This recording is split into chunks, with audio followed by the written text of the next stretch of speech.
Greetings, everybody. Welcome to Armor of Truth Live number 260. We're talking about Maui once again. Welcome to the show.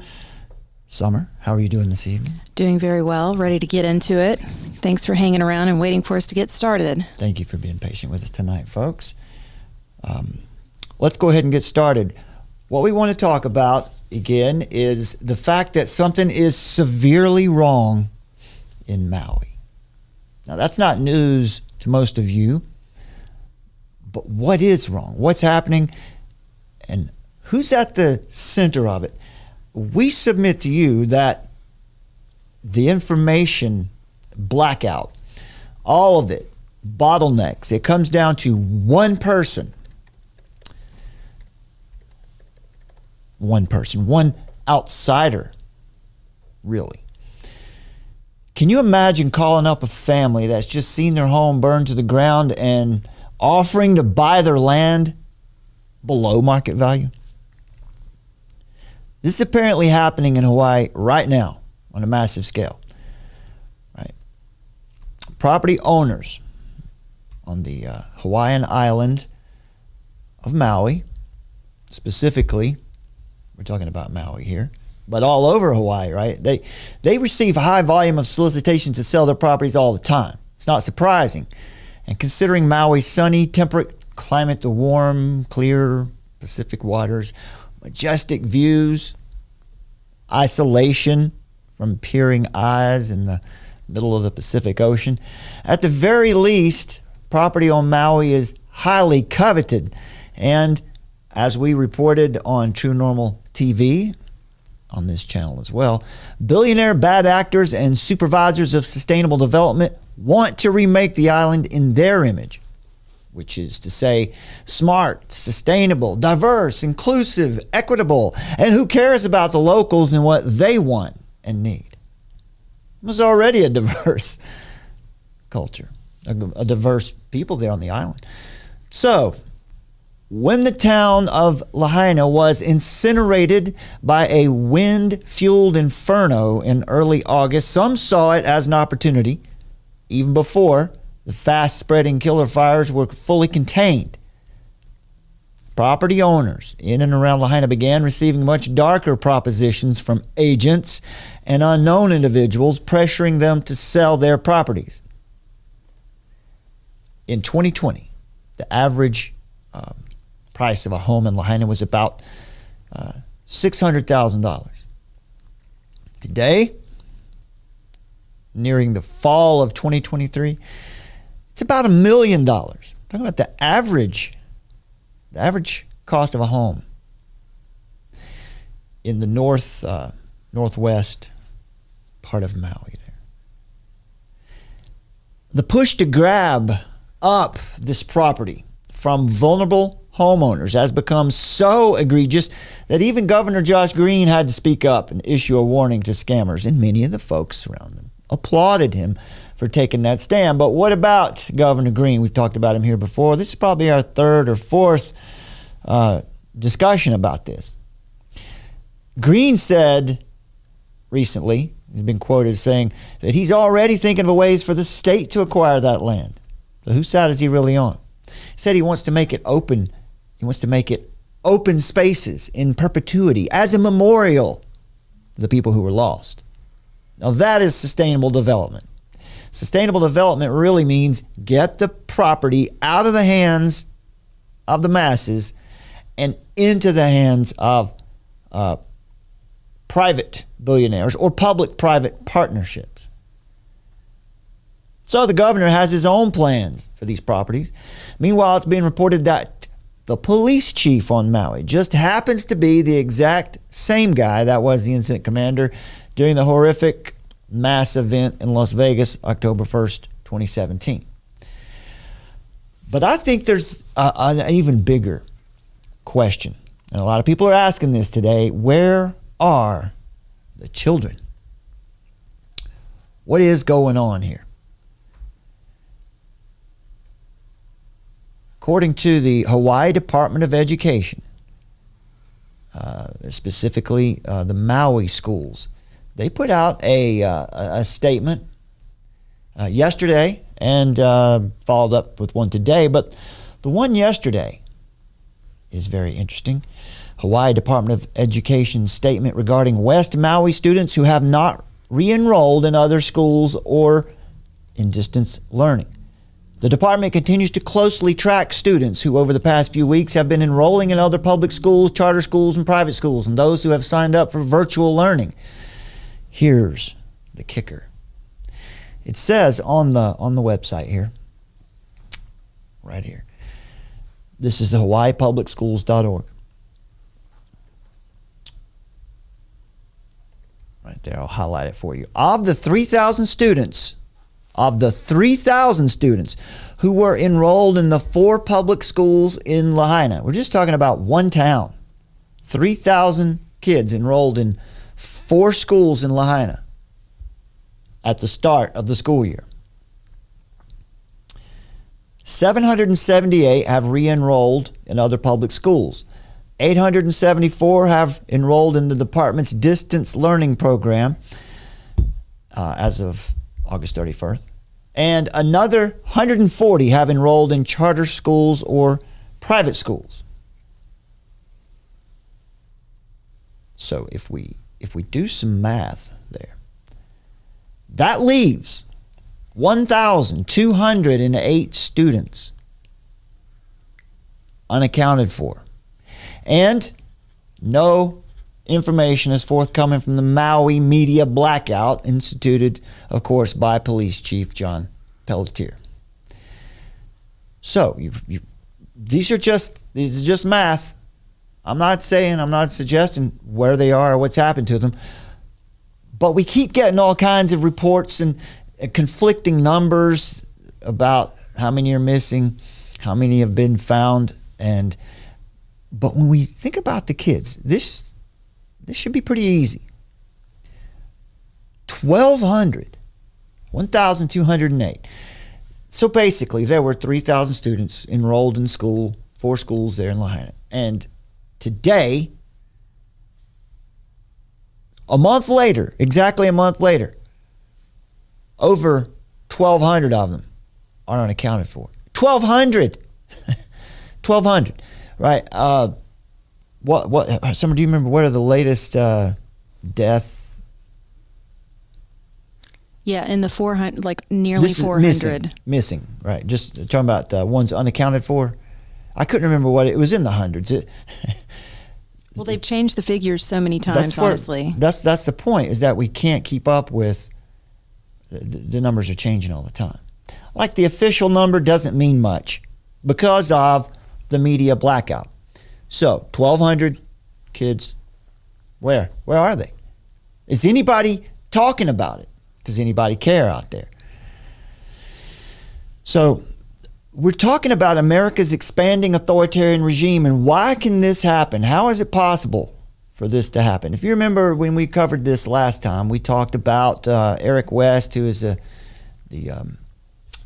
YouTuber, Hawaii Real Estate.org, and I'll show you. I'll throw it up there so you can see we were talking about on that day tensions between the authorities and the people.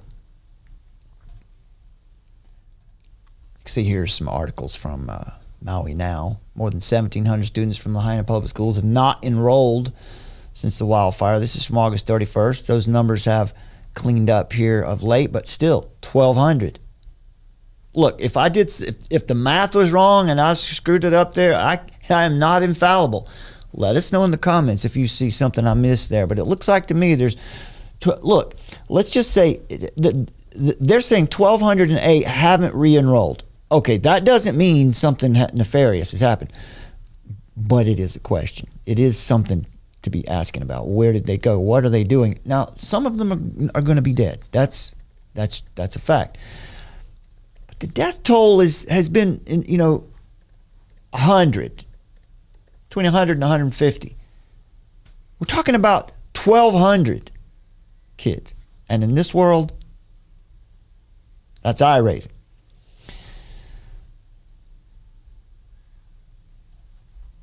All right. Well, go ahead. What was the information you found earlier. You were talking about King Kamehameha School. Just basically what you were saying, that school was Yeah, so It's okay. one of the kids, one of the schools where the second fire started, they were predominantly a minority based school, about 88%. That school was fine. There were several schools that were obviously under risk.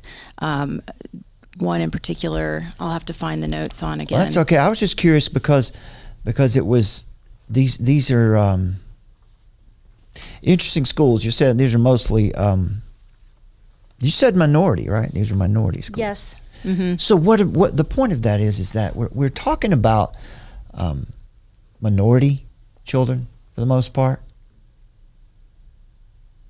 You know, you can take that for what it's worth, and you can draw your own conclusions there.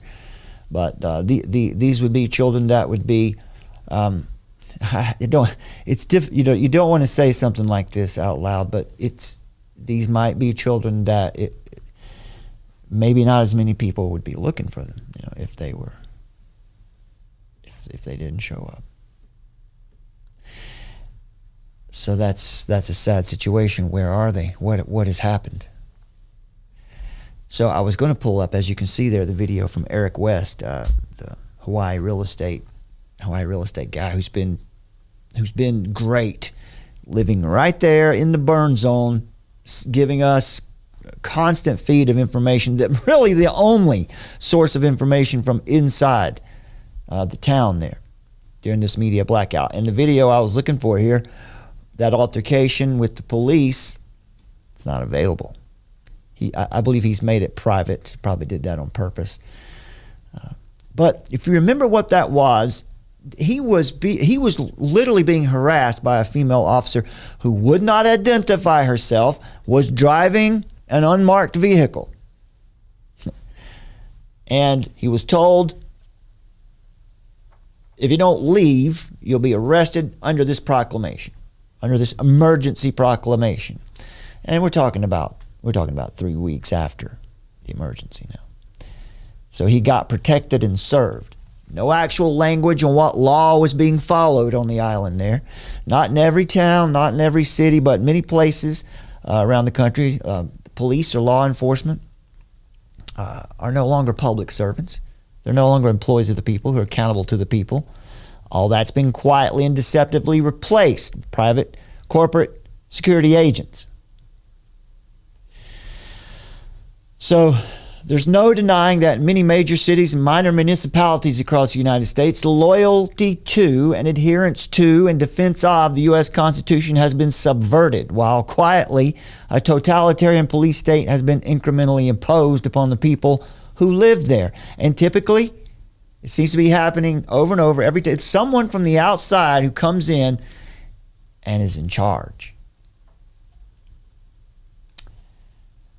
The FBI appears to be a major instigator in this American apostasy. It's a mostly quiet coup to reorganize most, and if possible, all of America into a 21st century authoritarian regime via the mantra and tactics of 21st century policing. 21st century policing. And you hear John Pelletier use that term a lot when in a video that we covered where we went in depth on him. We looked at his written exam for why he should be named police chief. Now, we're going to also talk about what constitutional attorney John Whitehead has written, an article he's written recently.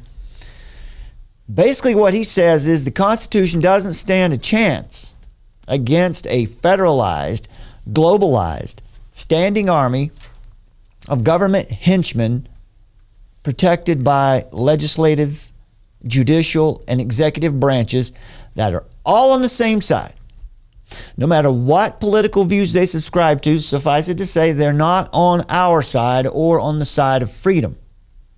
Nowhere has this disturbing trend become more apparent for all to see than on the island of Maui in the wake of the tragically devastating fires and under the complete authoritarian control of the new Maui Chief of Police, John Pelletier. Now, it also happens that Maui officials tried to enforce a media blackout to block footage from the aftermath of the fires. There was a letter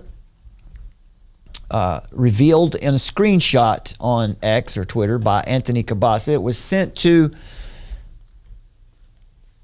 sent out on August 19th, more than 10 days after the fires. It says, out of respect for those who perished, we were asked, this is a letter from FEMA. We were asked by Maui County officials, look, when you're down to this, and your organization is more shady than FEMA, you've got problems. We were asked, said FEMA, by Maui County officials to stop posting on social media and elsewhere any imagery of damaged disaster debris, effective immediately. They're asking for a full stop on disaster imagery going forward. At this time, we've not been asked to take any photo or videos down. Our team on the ground is coordinating with the county for further guidance to ensure we remain fully aligned.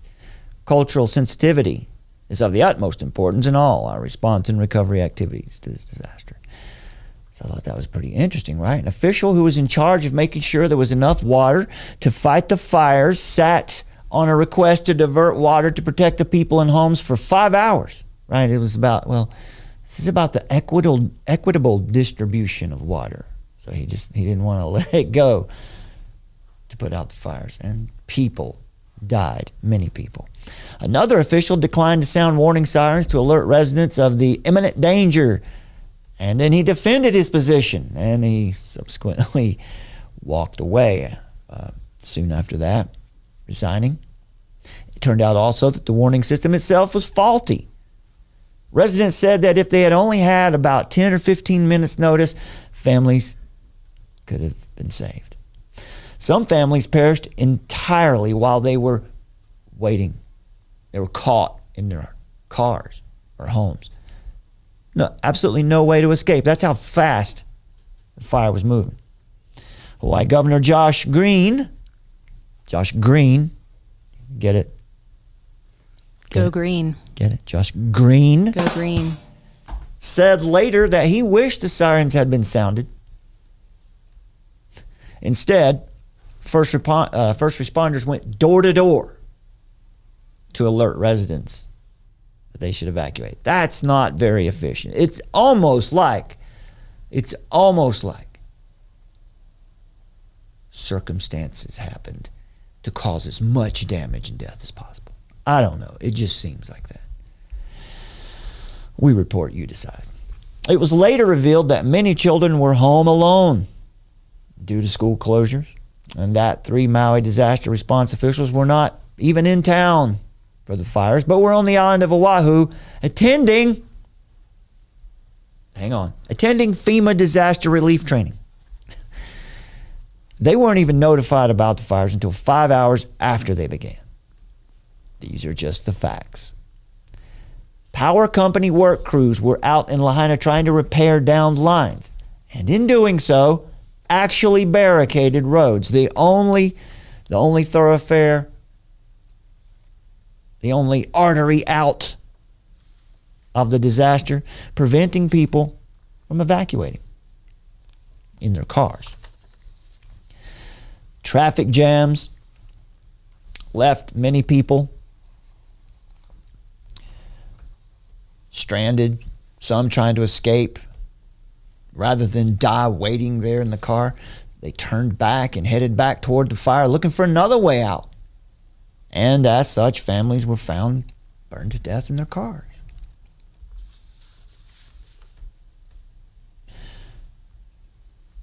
So there were many useful images, right, that helped to reveal what was going on in Maui and who was responsible. But the media blackout, which all comes through the police chief ultimately, it was stopped, shut down. videos and images on social media by Lahaina residents, in fact, right? People who were there and experienced it. Some of the images showed electric poles bent over to the ground, wires touching dry brush, smoke and flames igniting as a result. In other words, evidence of what happened and who was responsible has been blacked out. But Maui officials, out of respect for those who perished, don't want anybody to see this. Now you tell me this, if they had nothing to hide, why would they not want you to see? By meeting with this? evacuees and cataloging their video, a more robust timeline comes into focus, and there are some surprises. Lahaina Luna Road, where it meets the highway, that was shut down at one point. Keawe Street and Honoapilani northbound was shut down during the height of the evacuation for over 2 hours. Downed power lines entangled these cars on Honoapilani Highway near Kapunakea, 1 block north of Lahaina Gateway. This man at 2:53 p.m. August 8th is unsure if the lines are energized and removes the power line from his SUV using a branch. Here a while. Videos shot by Travis Miller shortly after he goes in and out of Safeway at 3 p.m. show northbound lanes then shut down. This video shows no cars on the blocked-off highway still, 5:24 p.m., 2.5 hours later, when Debbie Schultz-Peterson shot this video. Miller's video documented the lane closure during that time. He says police directed traffic down Keawe Street into the cannery. And either went out the backside on the front street. I could see that everyone was blocked, so I went out and I came this way, and I got under the power line. Though we are not crossing the barricade, we're told we cannot film here. You go somewhere else, but you guys not allowed here. Big cloud of black smoke past. See that there? Weren't across the barricade. They were just standing in public. And this is local Maui TV. This is not a YouTuber. This is just the media is supposed to be there for this purpose, to inform the public, to hold government officials accountable. No, you may not do your job. Window. Before 4:30 p.m., Chantal Katnak is on the other side of the road closure, trying to get to the highway north from the vicinity of the bypass. There was only one cop in that area where we were at, blocking for us to go to Keawe Street. She and her son Keanu can't even get down to the cannery. She follows a line of cars, taking a residential back road north, leading through Waikuli. She detours to Old Stewart Road, which eventually becomes a dirt residential street. However, the bypass is right behind her, only it's closed, but there's more. Those trying to exit the middle of town from Lahaina Luna are also obstructed heading southbound. Before 3:30 p.m., Amanda Cassidy is among the early evacuees. Anything could happen at any second, and I know that every second counts in those moments. She leaves Lahaina Luna Makai of the bypass, but in this photo she says when she reaches Lahaina Luna Road and the highway, it's blocked off by an officer, not just to the north. And there you can see that is a shot of apparently this is her and her vehicle here. They've pointed that out. She's got that. And what is going on? Why are they? Now it's okay. It's a disaster. Things are happening fast. But that's what the police are there for. That is what John Pelletier said in his written exam and in all of his reasons for why he should be the police chief. Hey, man, he's the incident commander for one of the worst tragedies that ever happened.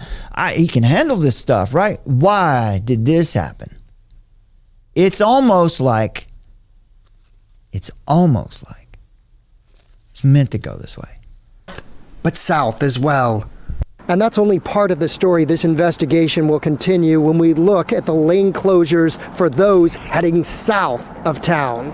Reporting from Lahaina Luna Road, Jeremy Lee, KITV4 Island News. All right, you can't get closer and more direct than the news station right there on the island, right? Right, and that was at 3:28 p.m., right? So Yeah, apparently just before 3 is when the second fire was reported. the second fire that Hawaiian Electric won't take responsibility for. Apparently, Hawaiian Electric came out and has made a statement on its website, in the newsroom on their website, that they confirm that they were responsible for the fire starting with the high winds, but that their electric company was responsible for the first fire, which they claim that they extinguished fully, and the second fire that came about right before around 3 o'clock, right before, shortly before 3 p.m., they don't know how that one started, and they're not comfortable to take responsibility for that one. Now, we're talking about here August the 8th. All right, so let me reorient myself here, because August the 8th is Tuesday. Okay, the fires started on Monday night, sometime between sundown and dawn, and we saw, where at least one fire got started when we saw that video footage of the transformer exploding, that white light of the transformer exploding behind it was behind a nature reserve center, right? Like a something like a zoo type. It's not a zoo, but it was like a zoo. Jim Lee, climate viewer on YouTube, he's got a video called Backdraft. That's everything you need to understand what's going on there. So, as Summer said, they've taken responsibility for the start of the first fire, not the second fire. And what else was it, Summer? You had some interesting stuff, Department of Energy and the $95 million to harden the electrical grids on Maui, right? $95 million, right, to upgrade this infrastructure.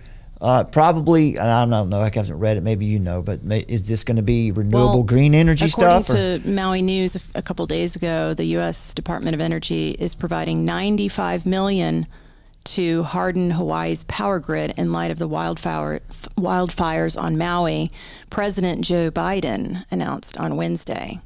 So, and as it turns out, this funding is everything to do with climate. Apparently, they climate adaptation plan. Yeah, it's a climate adaptation transmission and distribution resilience program. So they want to rebuild the grid for extreme weather events.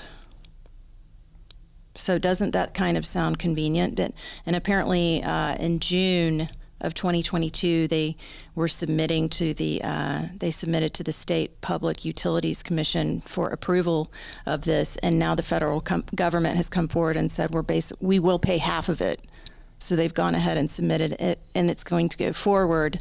So they're going to have this climate-based action plan rebuild. Yeah, you can bet. Now, let's try to avoid being too cynical. Let me make sure if I can get this big enough for. Well, it fits in with the narrative, of course, of climate extreme weather. Yeah, I can't really get that big enough so that we can see it on the small one here. But yeah, here you go. So critical transmission hardening. They want to make it, according to this, it seems like, okay, we want to make sure that this kind of fire doesn't start again. Well, the program includes these points. We don't see what else is there.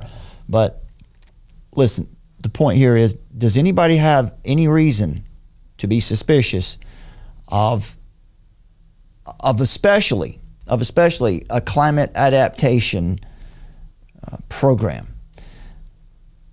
The problem with all this is, generally speaking, is that... Well, we know that they want the smart island.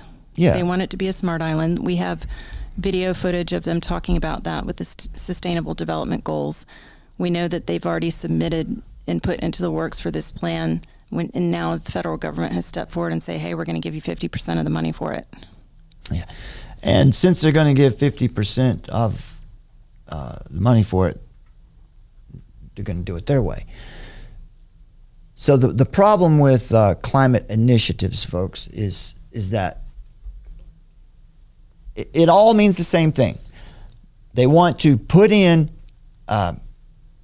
renewable energy equipment, and all of these things are extremely expensive, and they don't produce enough power.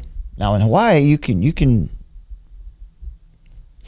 get away with wind and solar a lot better than you could a lot of other places in the world. In fact, according to Jim Lee, he reported when we were watching his video that at one point, people on Maui were producing so much energy from solar that they were putting energy back into the system. They didn't need the power company anymore. Right, that situation existed there at one time where they were self-sufficient regarding power. Not now. Not now. That situation has changed. So these are some important points that we're putting on the board here.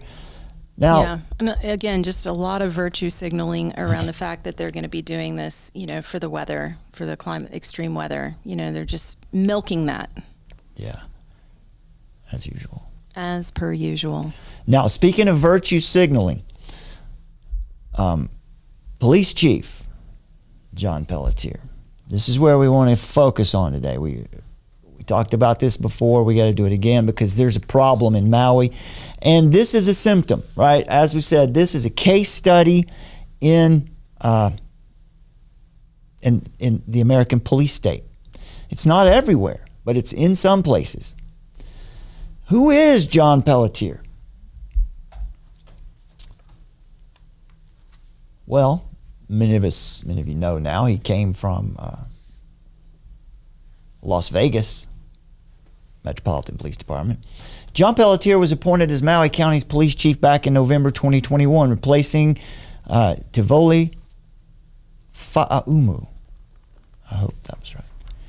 Pelletier previously served with the Las Vegas Metropolitan Police Department for 22 years. Now, people are focusing on the point that he was the incident commander. Well, he was, his beat was the Strip. He was responsible for the Strip. That's a large responsibility, no doubt. And he was the incident commander for the big thing that happened there on October 1st, 2017. Things we just can't even say those words on this channel, lest the video disappear. Well, as we showed you last time, the people in Maui, they were glowing over their selection of the new police chief. Talking about how humble he was, how happy they were to have him. Do I have those for you? Yeah, I've got those articles right here. Maui Police Commission selects an outsider. Now, before we go back in, we've got some really interesting information about this guy for you, right? More than we had last time. And we want to put it together with what we showed you last time so that the picture will become even clearer. Let's listen to this to save us a little time as they'll introduce who he is and the fact that he's an outsider. Maybe. A Las Vegas police captain has been selected as the new police chief for Maui County. Our Chelsea Davis explains why they picked the outsider over 4 other finalists. Born in Buffalo, New York, John Pelletier is a third-generation police officer. It's the first time the Maui Police Commission has selected a non-Hawaii resident to lead the force. The Las Vegas Metropolitan Police Department captain says he's humbled and grateful. I, in my heart, believe it's a calling specifically to impact the Maui community for the greater good. And it's not lost on me. It's not lost on me at all what took place. He's the current captain of the Vegas Major Crimes and Narcotics Bureau. He also commanded the SWAT and K-9 units and was in charge of the Las Vegas Strip during the mass shooting.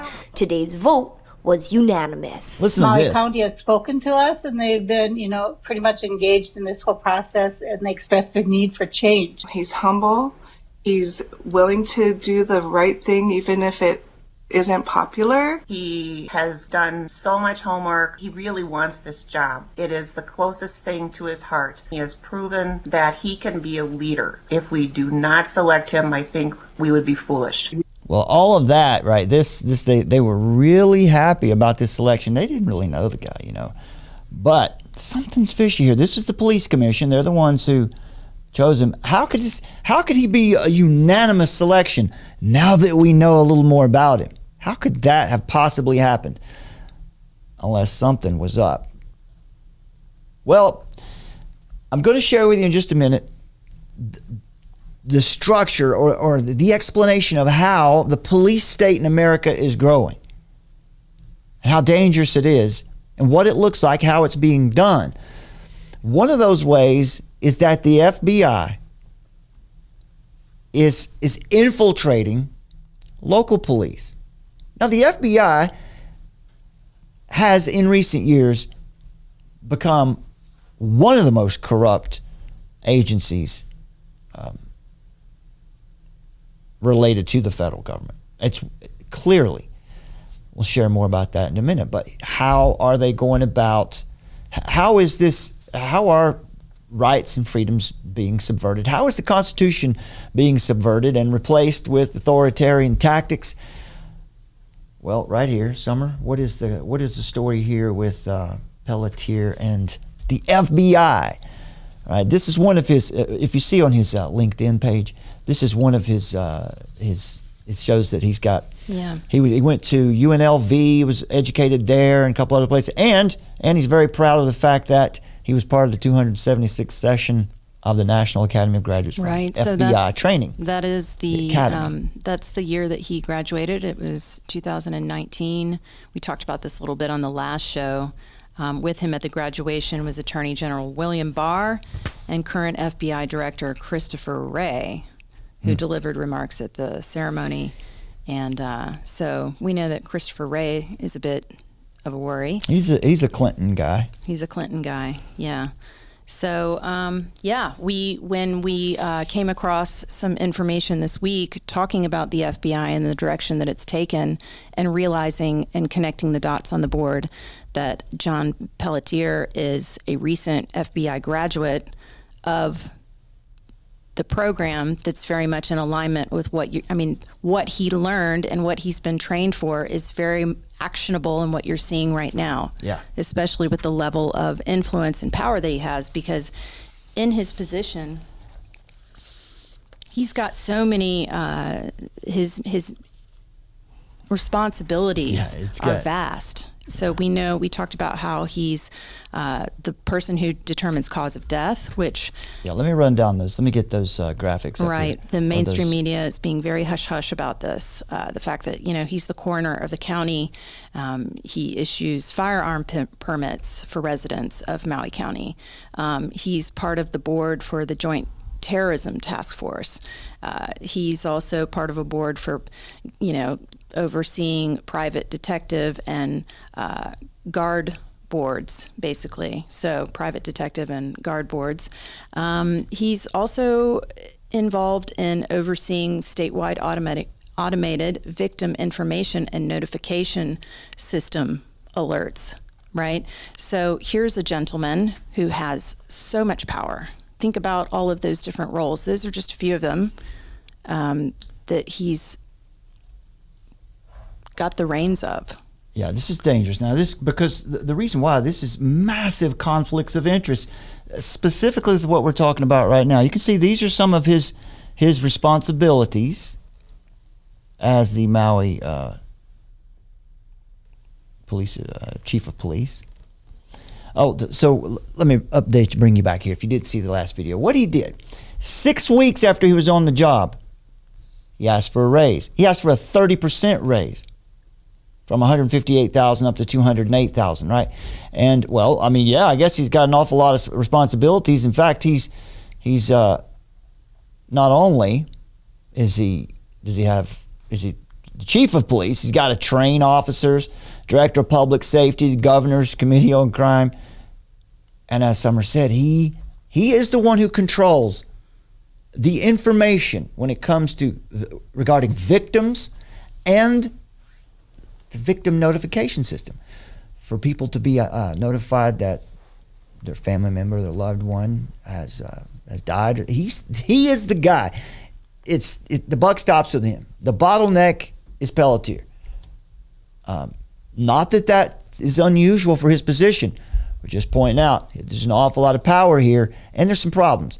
The Law Enforcement Coalition, Legislative Committee, Police Officer Standard Training, you would expect that. Opioid Initiative, Private Detective and Guard Board. Not sure what that is, but it's, Well, guards. Yeah. The high-intensity drug trafficking areas program, that's the Joint Terrorism Task Forces. And this one was weird. But we didn't know whether this was, we heard this saw it on Twitter, and I didn't know if it was true, if it was what was going on with that. But he's also the coroner. Now, that's not illegal. In other words, in the state of Hawaii, in a county, when there is no coroner or no medical examiner in that county, then the police chief assumes that role.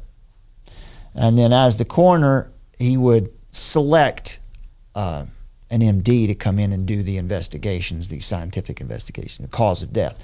But what we're talking about here is after one of the largest fire tragedy in the history of the United States, this man has control of the information of who are victims, who gets notified about victims, and he's got cause of death. He's got control of all the information. Now, as you can see here, we showed you this on our last show. It's not unheard of for this position, for this conflict of interest to exist. However, the Hawaii House of Representatives and the 32nd legislature for this year in the state of Hawaii, they were very clear in saying that, now this didn't become law, but they did say the legislature finds, somehow or another I've got that, let me get that turned off so we can see. I don't know why corners are showing up there. Yes, it was in my search.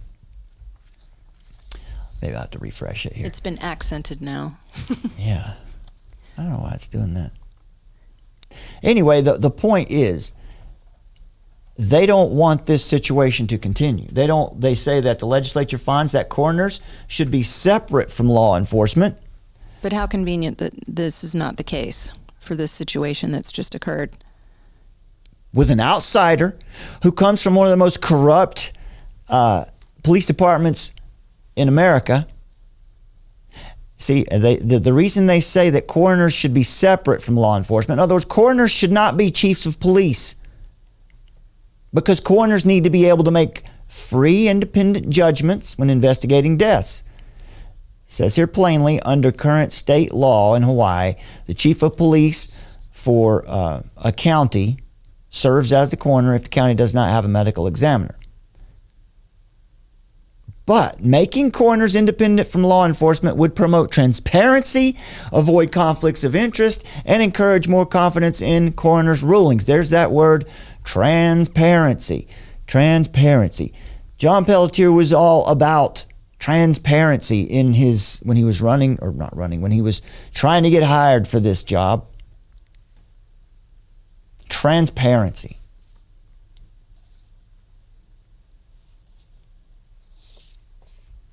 I'll show you right quick. Just quickly. If we go here and we go to check out his written, I don't know, I think they called it an exam. So as you read through this, you can find this. You just go to mauicounty.gov and search for the written exam of the candidates for police chief. Talks about being a third-generation cop. His stepmother was African-American and was a top cop in New York. He says, I should be the police chief because I've been visiting Hawaii for over 20 years. Right? And he says he was romantically involved with a Hawaiian woman who was a single mother, and that qualifies him to be police chief. I mean, that's what he thinks. That's what he put on his exam. This is why you should hire me. Right? That's what this is. You can tell the people why you're the right guy for the job. Well, it's because I was romantically involved. Oh, let me put that up a little bit there so you can. I'll highlight it. Take that down. Take that up. There we go. He was romantically involved with a Hawaiian woman who was a single mother, and he helped raise her children in their culture and grew to have a deep love and respect for the culture. Not so much for the woman and the children, because he left them, apparently not with them anymore.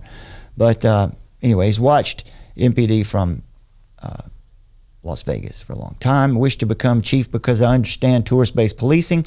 And you'll see he uses this term 21st century policing here. He got that from the FBI Academy. That's what the FBI Academy talks about in their documents. It's 21st century policing. 21st century policing is about surveillance. It's about complete control over an area.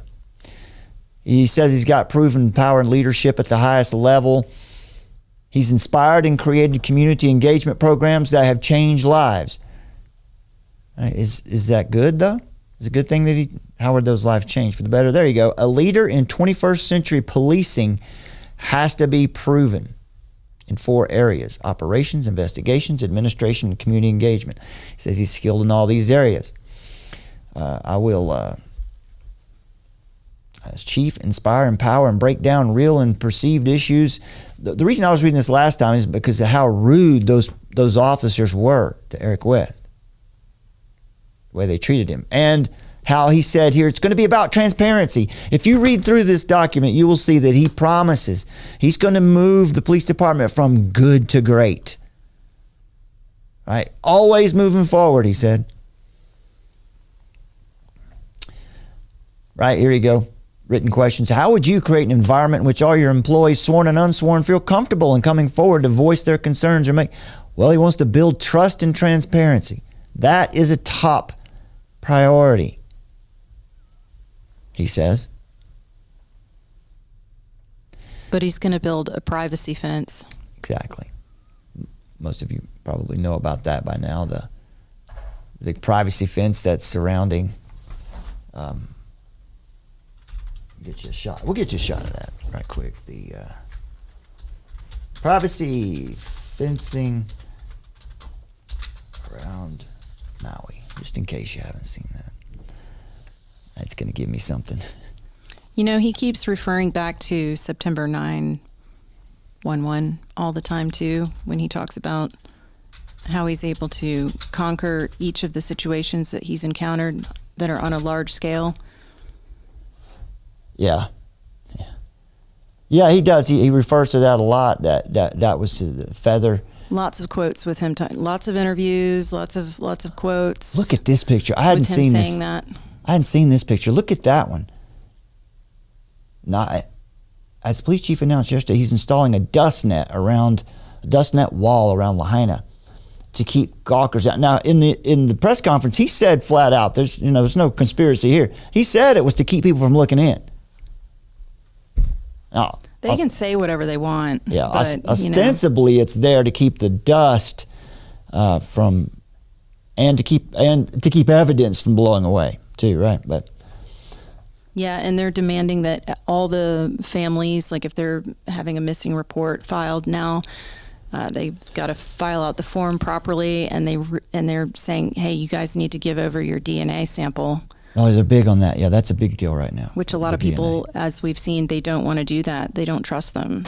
Yeah, so, once the road opened up, we saw a lot of users coming along the highway, whether it's in vehicles or people walking, and knowing all the dust can contain, a lot of hazardous materials, when any wind comes up, we want to make sure they're protected. So we, met with contractors, got a project going to put up this dust fence.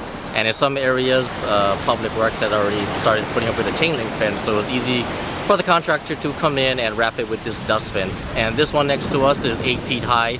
Later on, we'll come back and we'll make it 12 feet to give you that added better protection. Yeah, so generally when you have development going on, you'll see the perimeter being secured by it, so keep all that dust as when the contractor's doing a lot of earthwork activities. So yeah, that's what it is. It's just typical. It's typical. So, well, by the way, so if you go to the website for the Maui Police Department, boy, right now you would really, remember Pelletier, he said, you've heard him, he says, I am about the community, I'm about engagement, I'm about transparency. But when you go to the website and you click the link for the citizen survey, well, too bad, sorry, not today. Yeah, that's still not fixed. That was not fixed on the last show either. Yep. That is a live look. Maui County checkbox online. It's just not available. Why is that? Where's the transparency? All right, so we talked about this stuff last time where he's been, where he came in and asked for a raise after 6 weeks. He comes out of Las Vegas, right? And Las Vegas is, you don't have to look far to find how corrupt.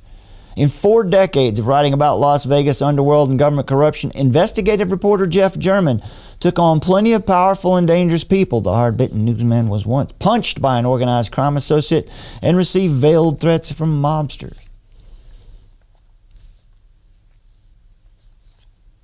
Nothing seemed to faze him as he doggedly went about his work. Anyway, the point here is he was uncovering Las Vegas corruption. He's no longer with us. And let's see here. Lawsuits for police misconduct, brutality, and excessive force in Las Vegas. People whose civil rights have been violated by Nevada police. They're now saying they may be able to sue. And what's interesting here, too, is Las Vegas Metropolitan Police Council's report on the internal investigations of cops saying it doesn't fit their business needs. Their business needs. In other words, they're not going to cooperate with the coroner, because he's not one of their guys, apparently, or other agencies who investigate when it comes to their own cops anymore. Okay, there's that. And then this little list here from...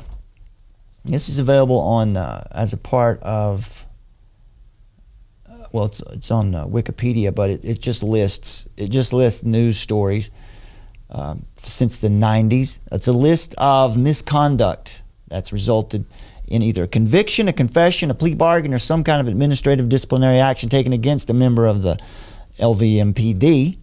Again, this is Pelletier's background. You know. And none of these include anything that's just an allegation or a lawsuit that hasn't been adjudicated. So I'm not going to read all these because there's too many to read right now. But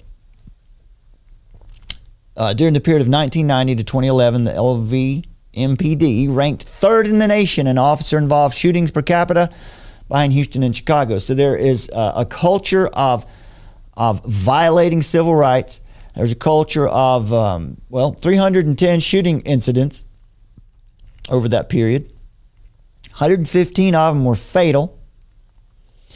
June 95, Las Vegas resident, a suspected coin thief, Andrew Dersh, was beaten by officers, Brian Nicholson, Robert Phelan, Sergeant James Campbell. In October 96, LVMPD officer Michael Ramirez was arrested on charges of sexual assault, open and gross lewdness, and oppression.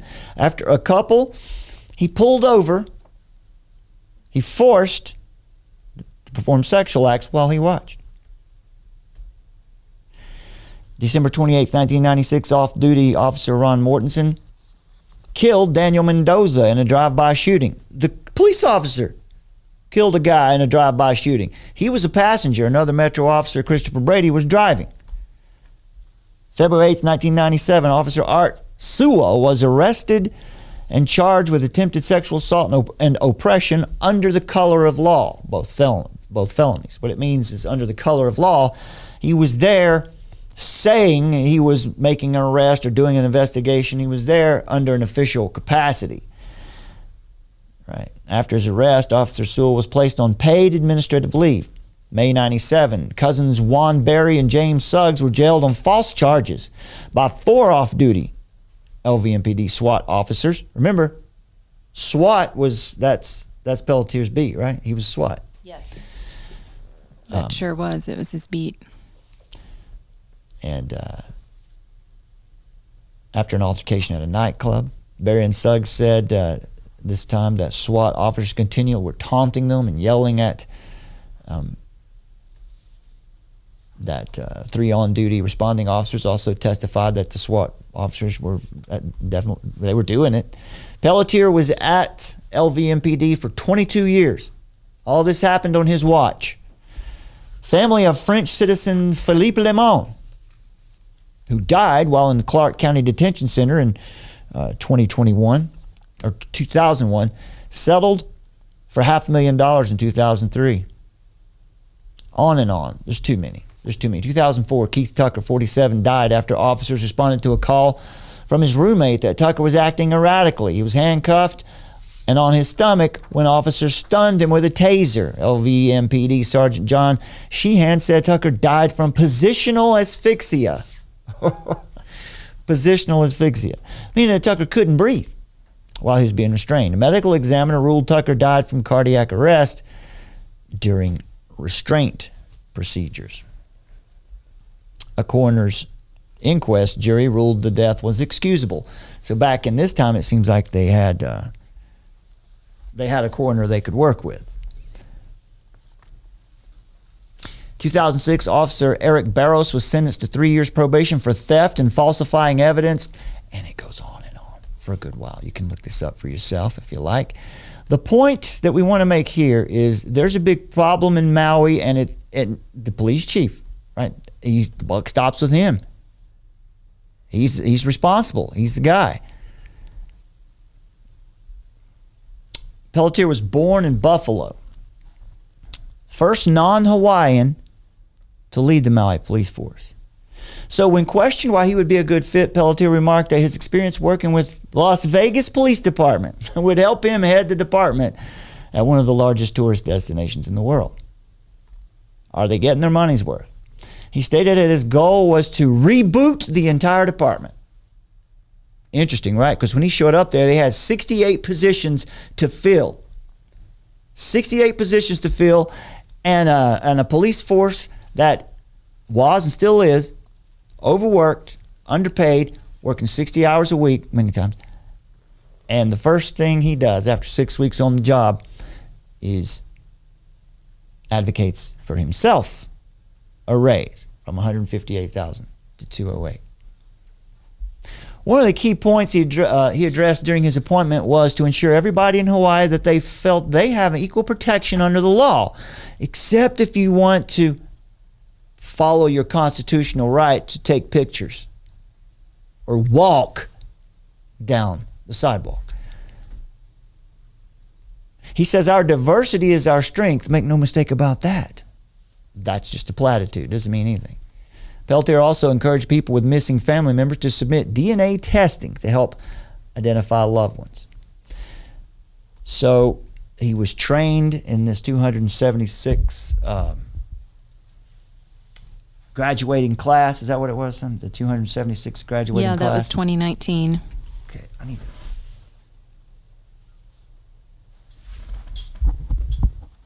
All right. Got to find my charger here so my screen doesn't go off. So we don't want a Gestapo. We don't need a secret police. We don't want a secret police. But the FBI, Harry Truman said this when he was in office. The FBI was tending that direction in the 50s. With every passing day, the United States government borrows yet another leaf from Nazi Germany's playbook. Secret police, secret courts, secret government agencies, surveillance, censorship, intimidation, harassment, torture, brutality, widespread corruption, entrapment, indoctrination, indefinite detention. What are we seeing out of Maui right now? Does it sound anything like this? Find these, our family and our friends. The remains we're finding is through a fire that melted metal. We have to do rapid DNA to identify them. Every one of these 89 are John and Jane Does. We know we got to go quick, but we got to do it right. So when we pick up the remains and they fall apart, and so when you have 200 people running through the scene yesterday, and some of you, that's what you're stepping on. I don't know how much more you want me to describe it. That's what you're stepping on. Give us a little bit of time to contain that. It's been a month. Please. Because we've got to go make 89 notifications. And coming from a place that had to make 58. Now look, nothing he's saying there is wrong, right? They do deserve space and time to do their job. But we've got a lot of problems here with this man. He doesn't get the benefit of the doubt based on the fact that after 6 weeks on the job, his whole force is underpaid and overworked, but he's going to get himself a 30% raise before anything else happens. That tells you a lot. Tells you a lot that he came from one of the most corrupt organizations in the country. Right? It says it's going to be the People's Department. We'll make sure everyone knows and feels that. Are they feeling that? I know Eric West, Hawaii real estate guy, he's feeling that. Yeah, with that weird emergency proclamation that they're now enforcing. Yeah, and that's not law. Mandates are not law. Proclamations are not law. He says it. He keeps saying we're going to keep moving forward. Keep moving forward. This vague sentiment, right? Moving forward where? Where are we going? How are we going to get there? What's our purpose for being here?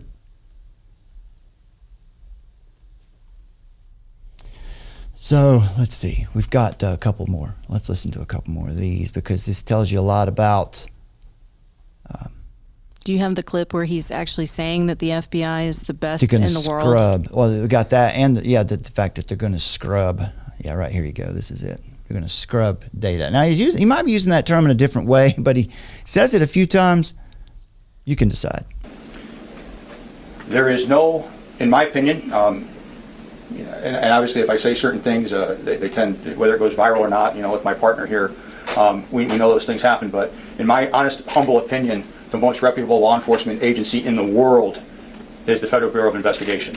Wow. I mean, to stand there and say that after just, what about arresting the Christian preaching the gospel at the abortion clinic, right? Not breaking any not breaking any laws, right? They had these new edicts in place there, saying that he was there putting people in danger. Well, he certainly is putting his flag up on whose team he's on. He's flying his flag, exactly. Yeah. Well said, yes. And there are certain things that exceeded MPD's bandwidth very quickly, and that's the ability to have analytical data to look at and understand the numbers of those that are unaccounted for. There's a difference between missing persons and unaccounted for. In this particular incident, we know the time, the location, the place, and in that incident there are those that are unaccounted for. That's different than a missing person that might have certain mental health issues, maybe part of a criminal situation, and then you do an investigation for that. That's why we're using the word unaccounted for. And so while we were building and understanding this, I reached out to Special Agent in Charge Steve Merrill and asked him for the help, and without even hesitating, it was, what do you need and how much? And the data that the FBI has been scrubbing through, I'm going to leave it to Special Agent in Charge to talk about, but I think that will help alleviate and answer some of the... So how much he's scrubbing through, he could give him benefit of the doubt on that maybe, but he's people are going wild with it though. It's like, oh, okay, Freudian slip or whatever. Who knows what he actually meant to say, but here it is. It's where he's saying that it sounds an awful lot like they're going to be scrubbing data. Listen to this. It's also, we've got folks from Big Island that are assisting at the perimeter, and we're doing data scrubs. And so, I guess we're drilling down. If I say scrub, I don't want to think we're washing something away. We're drilling down into. Well, come on, man. A scrub means you're getting rid of stuff. I don't care what language you think you're talking. Oh, but we're drilling down. I don't know. You take that for what it's worth. They always say opposing things whenever they speak about stuff anyway. Yeah, it's a language game. They argue for both sides. Yeah, it's a language game. Here's from, this is from KITV again there in Maui. Days since the deadly Lahaina fires burned West Maui, and the number of people still unaccounted for is in the hundreds. However, Governor Josh Green today told KITV4 about 60 people over the weekend were taken off that list of those who are unaccounted for. So that means the list dropped from 385 names to 325. So more examples here of how the numbers are always fluctuating and moving around. It's not like they're getting to a solution. They're just moving all over the place. Kind of like, the numbers of said incidents since 2020. Process of removing the toxins from The numbers. Oh yeah, the reporting of The numbers, yeah. cases and The cases. deaths and all that. Yeah, they play games with the numbers. Governor Josh Green today talking about some of the latest work being done in fire-ravaged Lahaina. Now, the governor joined us live on Good Morning Hawaii today to provide an update on the work being done in West Maui. Now, just last week, specialized crews with the Environmental Protection Agency began work to... You know what they have? You know what the Environmental Protection Agency has? They've got a van. They got a van and they got a high-tech airplane. Michael Regan. I wonder if he was on. I wonder if he showed up there to tell everybody airplane. about his high-tech airplane And a bus. and a bus. Yeah. Just those two items to surveil That guy's the a trip. Ohio incident. That guy's funny. remove hazardous waste and toxic That guy's from Greensboro, North Carolina, by the way, so he's representing poorly. materials from the burn site. It's a necessary process to ensure the future and security of Lahaina residents, but Green says work could take months before they can safely return. On a rolling basis begin to get people back into the property. It's probably going to take several months to get the full environmental review done, and then begins the hard cleanup of the debris, which will take many months, could be 6 months. Are you kidding me? Are you kidding me? This is a joke, right? It's going to take months before we can, and then it's going to take more months. And these people. What about the people? What about these people? This is nonsense. Something is severely wrong in Maui. None of this seems reasonable. Here's another clip. October mass shooting, and the violence shook our valley to its core, like the wildfires down there in Maui. He's urging people to submit DNA samples to help identify family members. It's not just ash on your clothing when you take it off. So I just play this to point out there's virtue signaling. There's his attitude is he's scolding, and the guy standing behind him there, this Bisson, right? This guy also, big problem with him. This is the guy who wouldn't tell anybody where he was. He didn't want anybody to know where he was when the fires happened, right? He's been called to resign. As questions about the response to the tragedy are being asked, and he's offering no help. I mean, this top to bottom, everything here is shady. It's our loved ones. God. It's our loved ones. You got right. It's you got to know. Well, it's gravitas, and it's it's facts. We don't get facts. You don't get numbers. Where are these kids? There's a lot you can learn a lot studying body language too. If you check out this mayor back here behind him, this guy. That's not the body language of a guy who is very confident and comfortable with what's being said. He's a shady character too. Here's a little more. Realize this: we when we find these, our family and our friends, the remains we're finding is through a fire that melted metal. So there's a lot of built-in excuses. What we've shown you is all the information at one point or another gets to him. Who is a victim, who gets identified and how, and who gets notified once a victim is identified. He has all of that. He has cause of death, his conflicts of interest up and down. And you've got the FBI Academy training. Let me just tell you, here's the problem. These are not tactics that we see used in constitutional republics, where the rule of law and the rights of citizenry reign supreme. Rather, these are the hallmarks of authoritarian regimes, where secret police control the populace through intimidation, fear, and official lawlessness on the part of government agents. The authoritarian danger that we see today is posed by the FBI. This is from the article written by John and Nisha Whitehead. We'll include this in the description under the video. Would you help me out with that? Yeah, absolutely. We'll get that in there. Because it's really worth reading. John Whitehead has been writing on this topic for a long time. He's a constitutional lawyer. I had some more of his background too, Yeah. but It's actually, we've posted it to the Culture Vault today as well, so I'll drop the link in the chat. armoroftruth.net. You can see it there. Scroll down and you'll see the Culture Vault. I'll show you where you can find that right now, as a matter of fact. There you go. If you go to armoroftruth.net, there you go. Someone's already got it there. That's fast. All right, you can go to armoroftruth.net right now and find this article that I'm sharing with you. The FBI's Gestapo tactics, hallmarks of an authoritarian regime. Okay, so check that out at armoroftruth.net.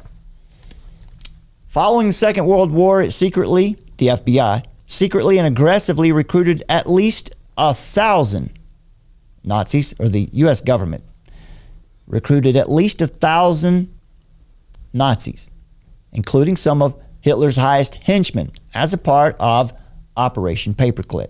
American taxpayers have been paying to keep these ex-Nazis on the U.S. government's payroll ever since. The FBI, CIA, and the military adopted many of the Third Reich's well-honed policing tactics. 21st century policing. This is where the terms come from. And they use them against American citizens every day. Not everywhere, but we see it in a lot of places, and we certainly see it now happening in Hawaii. What are some of these tactics? Surveillance, disinformation, being used by police departments, right? We're talking about here specifically that the FBI is infiltrating local police by bringing these. Their academy is really supposed to be for police chiefs. Pelletier wasn't a chief when he went to the academy. He didn't become a chief until 2021. So, interesting. Surveillance, disinformation, blackmail, entrapment, intimidation tactics. That's what we saw the police doing to Eric West in our last video about this. Intimidation, harassment, indoctrination, government overreach, abuse, misconduct, trespassing, enabling criminal activity. Sounds like the Las Vegas Metropolitan Police Department, doesn't it? And damaging private property. Interesting, right? Far-reaching powers to surveil, detain, interrogate, investigate, prosecute, punish. Police, and generally, they act as a law unto themselves. And these powers have all grown since 9/11. And so what we see growing here is, in America, a totalitarian police state in areas. It's not all at once, but in areas. Just like the Gestapo, the FBI has vast resources, vast investigatory powers, and vast discretion to determine who is an enemy of the state. Summer, do you think we qualify? That would be a positive. Yeah, affirmative. I think anybody who's not agreeing with this narrative is going to be considered an enemy of the state. President Biden's budget projections allocate $10.8 billion for the FBI. Do you realize there are many nations in the world who don't have they don't have a military budget that high? I mean, most don't. But that's our FBI. The agency's national security letters, one of the many illicit powers authorized by the USA Patriot Act, also is riddled with widespread constitutional violations. And by extension, now the local police departments are also able to do this too. Right? So no wonder Pelletier believes he has the right to hide information and pretend like some things are national security. He doesn't have any of that authority. He's operating under color of law. Again, he's standing there acting as though he has the right to control information. He doesn't have that right. Law enforcement agencies are also using social media tracking software to monitor Facebook, Twitter, and Instagram posts. Moreover, secret FBI rules also allow agents to spy on journalists, YouTubers, without significant judicial oversight. The agency's biometric database And of course, Pelletier is very excited to have everyone that wants to, everyone come on down and give us your DNA so that we can find more people. Just everybody, come on in and give us your DNA. So see if we can match it up with. I don't know about all that. That doesn't feel right, because the agency has this massive biometric database, and that's not good for you. It's the largest in the world. The FBI has the largest biometric database in the world. Is it possible, Summer, that Pelletier is there gathering DNA for that database? Mm-hmm. Right? I mean, he just graduated from the academy. Well, 2 years ago, 4 years ago. Well, and if you're going to cause a problem for the department, if you're going to get really loud about things, then they're going to have further ways to threaten. Intimidate, yeah. Harass. Mm-hmm. So their biometric database includes fingerprints, palm prints, face recognition, iris scans, and of course, DNA. And it's all shared between federal, state, and local law enforcement agencies. Much like the Gestapo's power to render anyone an enemy of the state, the FBI has the power to label anyone a domestic terrorist. Look for that. Look for that to happen very soon. As a part of the government's so-called ongoing war on terror, this is an idea for a decade ago or more. Now it's the war on misinformation or disinformation. Misinformation is their term. It's the war on you. It's the war on thoughts. It's the war on extremism. The nation's de facto secret police force has begun using the terms anti-government, terms like extremist and terrorist interchangeably. You might be a domestic terrorist in the eyes of the FBI and its network of snitches if you exhibit Second Amendment oriented views, right? Maybe you're a member of the NRA or gun club. Maybe you read survivalist literature. Maybe even ones that are fictional, graphic novels about survivalist topics. Well, you might be a domestic terrorist. These are things that the FBI looks for. If you show signs of self-sufficiency, that's what Philippians 4 tells us. The Lord tells us to be self-sufficient. According to the FBI, if you believe that, like if you stockpile food, tools, medical supplies, ammo, yep, you're going to be on the list. If you're someone who sees that it's possible that there could be an economic collapse, and you're talking about it. So our buddy Economic Ninja, he's going to be considered a domestic terrorist. Mm-hmm. Mm-hmm. Dan the Man. I Allegedly, the YouTube channel I Allegedly. Let's go ahead and tell people about Dan I Allegedly. We love his channel. He's a positive guy. We love him. It's good.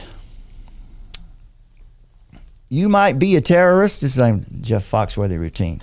You might be a terrorist if you buy gold and barter items. You might be a domestic terrorist.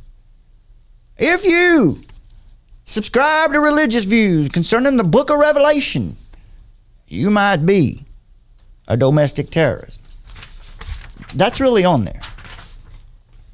If you voice fears about big brother or big government, you might be a domestic terrorist. If you go on and on about constitutional rights and civil liberties, you might be a domestic terrorist. If you believe in a New World Order conspiracy, you might be a domestic terrorist. You play this role very well, Brad. Wow, this is frustrating though, right? I mean, you gotta laugh. Laugh to keep from crying. Exactly. America's police forces have largely been federalized and turned into a national police force. In addition to government programs that provide the nation's police forces with military equipment we talked about the 1033 program. One of the first videos I did on this channel back in 2018 or 19 was about the 1033 program, where the FBI makes military equipment available to local police departments, right? Those MRAPs and tanks and Hummers and ammo and weapons and training. The FBI also operates a national academy. Here you go, Summer. The FBI operates a national academy that trains thousands of police chiefs. Police chiefs. Pelletier wasn't a police chief when he got trained, but he was going to become one soon. Every year. And they indoctrinate those chiefs into an agency mindset. What did Pelletier say about the FBI? Best in the world. Best in the world. Also, one of the things that he said when he got hired in Maui was he plans to reboot the entire department. So quite literally. We see how, right? Under the principles, it's going to be about, what are those principles again? It's surveillance. I got to find them right quick. Yeah. So he's going to reboot the department under the principles of surveillance, disinformation, blackmail, entrapment, intimidation, harassment, indoctrination. Sounds like the Las Vegas Police Department again, doesn't it? Yeah, so an agency mindset. Anybody who comes through that academy is going to have an agency mindset that advocates for the use of surveillance technology and information sharing between local, state, and federal and international agencies. About the only law enforcement organization or agency that you can count on today, that you can trust, if you're lucky, is going to be your sheriff, your local sheriff. They are the last bastion of constitutional law enforcement, if you're lucky enough to have a good sheriff. Your sheriff is very important. Do you know that your sheriff can keep the FBI or any federal government out of your county? They can meet them at the county line and tell them no, and they have to abide by that, because the sheriff has the ultimate authority in a county. There you go. So in the wake of 9/11, the FBI has not only targeted vulnerable individuals, equipping them. Now we were talking about eco-terrorism the other day, right? Is it possible? Is it just possible that the FBI will take a vulnerable individual and equip them and help them organize, give them money, give them weapons, whatever they need, give them the motivation to carry out certain plots? Well, is it impossible to imagine? No, because that's exactly what happened in the first Trade Center explosion. It was well known that person was. Here's what they do. This is what Whitehead is writing about here. It's and they'll set someone up to do this, and then they'll jail them or deport them for their terrorist plotting, right? It's like the FBI calls this forward-leaning preventative prosecutions. It's a lie. What it means is, in addition to creating certain crimes in order to solve them, right? So they create the criminal, they create the crime, and then they go and solve it. Look what I did. Now that is the ultimate problem reaction solution. USA Today. Let me finish this. The FBI also gives certain informants permission to break the law, including everything from buying and selling illegal drugs to bribing government officials and plotting robberies, maybe setting fires in the wilderness, in exchange for their cooperation on other fronts. USA Today estimates that FBI agents have authorized criminals to engage in as many as 15 crimes a day. That comes from USA Today. It's got to be higher than that.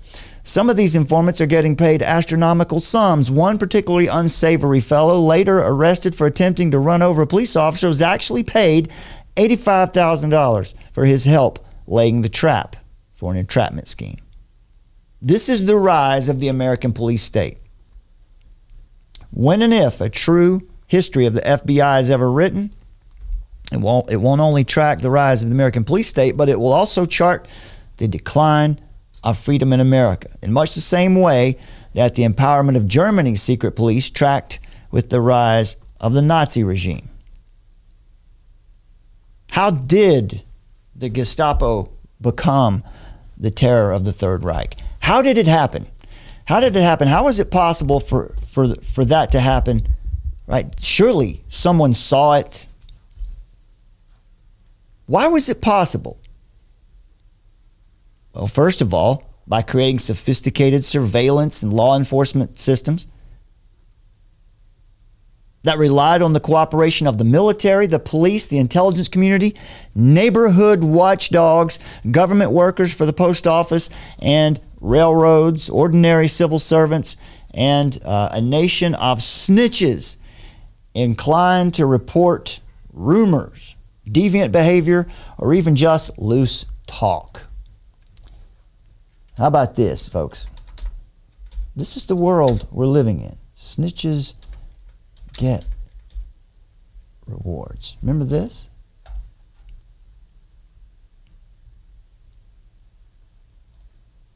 We need to make sure that everybody continues to let us know where those folks are.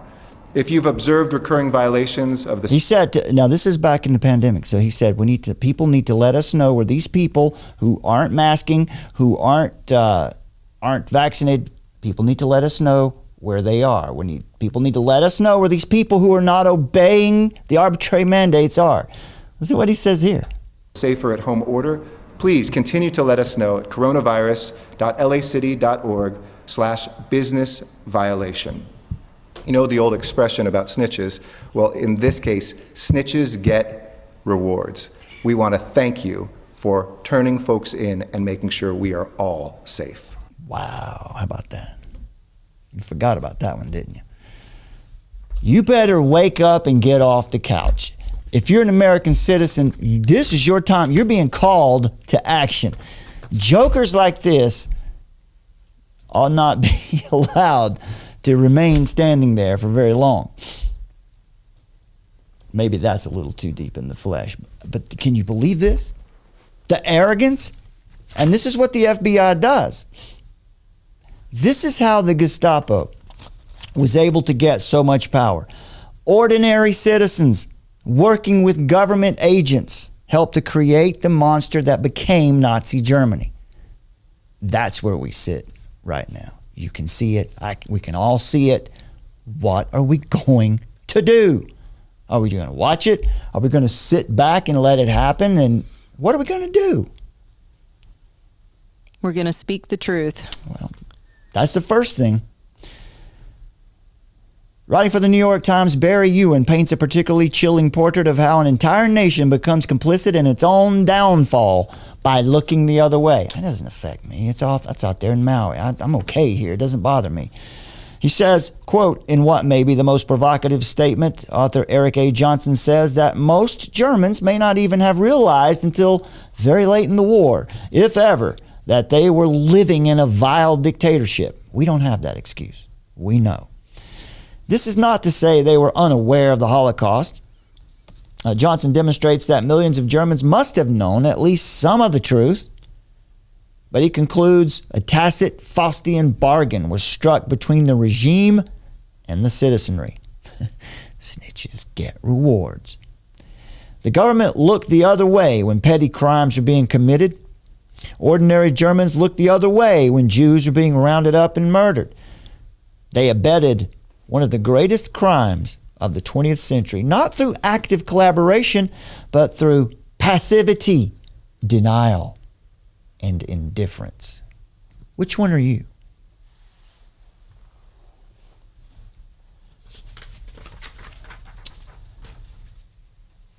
Much like the German people, we the people have become passive, polarized, gullible, easily manipulated, and lacking in critical thinking skills.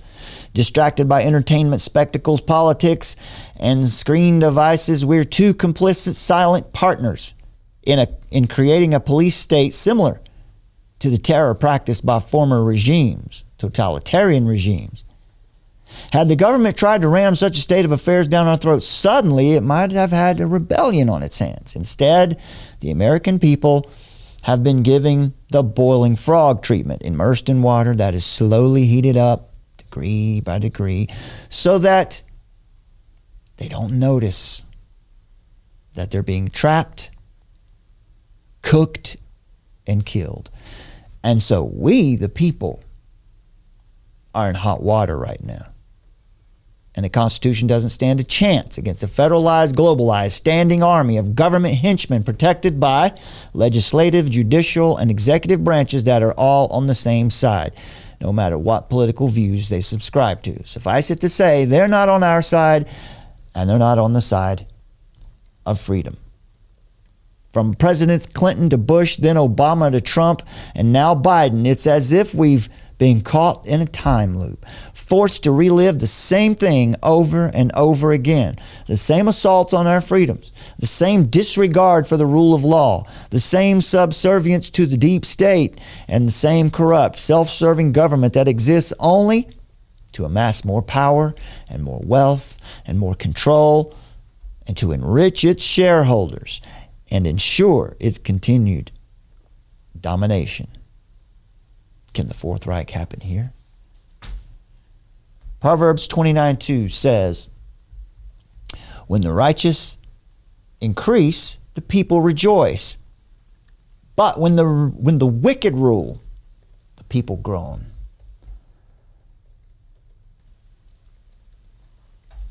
Such situations can be especially challenging for believers as we attempt to live in a way that honors Christ. Jesus said, if you love me, you will keep my commandments. So for those of us who trust God's word from the beginning to amen and believe that God's word alone is our final authority for faith and practice, when we need to know how to navigate a troubling and complex situation like this, how to respond to government restrictions, arbitrary mandates, outright tyranny, surveillance, well, we have to look. We always look for the relevant biblical principles to guide our actions. So the Word of God informs the conscience. The Word of God establishes our convictions, and the Word of God helps us to honor God. These principles, these biblical principles are what we must stand on through all of it. This will give you answers and a clear way forward as we're forced to make hard decisions. The Christian worldview is founded on a commitment to the lordship of Jesus Christ, Romans 10:9. So to be a Christian is to be a follower of Jesus Christ. We view our lives as an act of worship to Him, seeking to honor and please Him in all we do, Romans 12, 2 Corinthians 5. So this is supreme authority. We recognize that Jesus is Lord over all creation, Acts 10, all nations, Daniel 7, Romans 10. Jesus is Lord over the church, Ephesians 1. And Jesus is Lord over the life of each individual believer, Romans 14. So when we submit to governing authorities, we do so out of obedience to Christ. But when obedience to Christ comes into conflict with government, with a mandate or an injunction, or someone like we see here with Pelletier, then our Lord requires us to not comply. And we must obey God rather than men, Acts 5:29. Think about Daniel chapter 2, verse 21. It says the Lord changes times and seasons. He removes kings and sets up kings. So none of this is happening behind the Lord's back. So if the Lord knows if the Lord's aware of it, if the Lord's allowing it, and what does He expect out of us?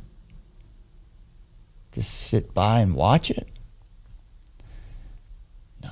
The Lord establishes the temporal and geographical extent of every kingdom, nation, and human governing authority. For some reason, He has allowed Pelletier to be an authority there in Maui right now. Perhaps you've got someone like that where you live, or maybe you have one of the remaining good law enforcement, police departments in your area. Proverbs 21:1 says the king's heart is a stream of water in the hand of the Lord. He turns it wherever He will. And this is what the Lord establishes government. All authority is there because the Lord has ordained it. And then there are those who enforce the law, those who actually carry the sword. They are ministers of righteousness in the world. They are the deacons of righteousness. And so there's a higher judgment for those people. So, those who are taking advantage of their position of power, overstepping it, there's a severe judgment coming for those people. Those in government are accountable to God for how they exercise the authority He's given to them. That's Romans 13:6. The authorities are ministers of God. You see in Daniel 4 where God deals with the most powerful man in the world at the time, Nebuchadnezzar. He was dramatically humiliated. And so that he would learn his rightful place, so that he would be a testimony for God's authority. God has designed the proper role of government, and that role primarily consists of promoting good, protecting the righteous, while preventing evil and punishing the wicked. That's about it. Romans 13:1-6 tells us, let every person be subject to the governing authorities, because there's no authority except from God, and those that exist have been instituted by God. So those in positions of civil authority are not above the law. They're not above the law of God. When a government abuses its power, using its authority in ways that are outside of its God-designed purpose, it does so in violation of God's law. So citizens suffer when those in power exercise their authority in reckless or corrupt ways. Even so, we as believers are to trust the Lord to make things right and to bring to judgment the actions of the wicked. Psalm 11 and Romans 12. The Lord Jesus warned us that His followers would be mistreated and persecuted by hostile government authorities. Matthew 10, Luke 12. And in John 15, Jesus told His disciples specifically, and by application, all of us today, all of His followers today, if the world hates you, know that it has hated me before it hated you. If you were of the world would love its own. But because you're not of the world, because I chose you out of the world, because of this the world hates you. Remember the word that I said to you, a slave is not greater than his master. If they persecuted me, they will persecute you. But they'll do all these things to you for my name's sake, because they do not know the one who sent me. Jesus Christ, even though He was innocent, was falsely accused, treated as a common criminal, unjustly tried, and finally crucified as an enemy of the state by wicked governing officials for a testimony to glorify the name of the Lord in the world. John 19:12, Jesus was executed as an enemy of the state. What we want to do is maintain a clear conscience before the Lord. We get mad, we get angry. Some of that indignation is righteous, some of it's just in the flesh. But what we want to do is maintain a clear conscience before the Lord. Even when Jesus was mistreated, He didn't respond with anger, malice, violence, or vengeance. Those things are off the table. Anger, malice, violence, or vengeance. That's not our response. Jesus exemplified patience, long-suffering, and left us an example, the perfect example to follow. And so as we think about it, we understand our behavior is not grounded in the laws of government. Our standard is infinitely higher. Our behavior is grounded in God's law, which is the source of all the other law in the world. And God's law is the source of truth. And thus it takes priority over laws of civil governments. The Apostle Paul makes this point implicitly again in Romans 13. Read Romans 13, Acts chapter 5, 1 Peter 2, chapters 2 and 3. Paul says all commandments are summed up in this word: you shall love your neighbor as yourself. Love does no wrong to a neighbor. Therefore, love is the fulfilling of the law. So, living in truth and telling the truth is an act of love. When we see something that's wrong, we call it out. Ephesians 5:11. Expose darkness. The Lord Jesus provides the perfect example for our conduct, both in relationship to the unbelieving culture and in a relationship to the government, and also in our relationship to one another. As followers of Christ, we're to put on the Lord Jesus Christ, Romans 13:14, because he's the perfect example. And when your heart's been regenerated by the Holy Spirit, you want to be more like Christ. And when you're not, and when you fall, like I do, like we all do, but like I do, it hurts. You know it. It's different. When you react without violence. So when we see these things happening and it's frustrating or it's happening directly to you, violence is not our response. And when we react without violence, without malice, without anger, but when we react with strong and steady conviction, and when we stand firm in eternal truth, expressing these convictions in ways that demonstrate long-suffering, love, and righteousness, then we stand out from the rest of the world and we shine like a bright light in a dark world. Matthew 5. Your example serves as a witness to all who are watching, and they will be watching.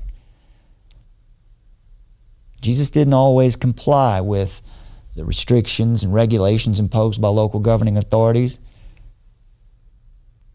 And he never complied with any regulation that was contrary to God's law or that contributed to corruption. We can't be in league with corruption. On multiple occasions, Jesus publicly rebuked the leaders of Israel for being corrupt, Matthew 23. In Mark 7, Jesus permitted his disciples to disregard certain extra-biblical regulations. In this case, it was ceremonial hand washings. And because Jesus was so popular, in John 11, we see the high priest regarded him as a public enemy who needed to be executed. And maybe that will be your call, my call, someone's call. Our leaders today would like to imagine that they have supreme and absolute authority over our lives, and they act like it, but they don't. And we have the eternal, unchanging standard that proves it. And our perfect example, the Lord Jesus designated different spheres of authority when he taught his disciples to render to Caesar the things that are Caesar's and to God the things that are God's. Matthew 22. That is the basic biblical framework for where the state has authority and where it does not have authority. The differentiation between the secular state and the sacred church. 1 Peter 2:17, fear God and honor the king. That's a distinction. A distinction between the two. Fear God, don't fear the king. Honor the king. Don't fear him. In chapters 2 and 3 of 1 Peter, Peter identifies the sacred sphere of the church, the secular sphere of the society and the government, and a third sphere, the family, the household. All of these exist at the same time, all different spheres of authority. As Christians, we submit to the government in civil matters, children submit to parents in family matters, and we submit to our elders in church matters or ecclesiastical matters. When these spheres of authorities come into conflict, that is when we must make a decision about how to respond faithfully. So finally, it comes down to a simple concept. If the state tries to exert authority over the church by limiting or banning the regular gathering of the saints as commanded by God under any conditions, the state has breached its authority. It's breached the authority of the church and is acting illegitimately under color of law and must be disobeyed. And when the state makes decrees or policies that compel children to act without the permission of their parents, or when the state says the school can operate programs or activities that are harmful to the innocence of children, and when the public government-funded schools seek to get between children and their parents, mitigate the importance of family, well, then the state and the schools must be disobeyed. When no law of the land has been broken, the state or civil government has no jurisdiction over worship, doctrine, church polity, or the family. And I would submit, too, we can make a biblical case that they don't have the authority to control information the way they're trying to do. As Jesus said in Matthew 22, Caesar ought not be meddling in the church or the family. Caesar, which means the local or the state or the federal or even the global government, is not to be meddling in the church or in your family. If and when they do, they must be humbly, respectfully disobeyed by us. The law is not mandates. The law is not emergency proclamations. The law is not arbitrary restrictions, and the law is not corporate governance. The law originates from God's law. All earthly authorities derive their authority from the biblical foundation of law. Proverbs 8:15. The Lord says, "By me kings reign, and rulers decree what is just. By me princes rule, and nobles, all who govern justly." This principle has been understood throughout the church age, including the history of the Protestant church. It was a founding principle of the United States and other Western nations where a line was drawn between the church and the state. This is a very important point, and I want you to pay attention to as we take it down tonight. It is not a separation of faith and state.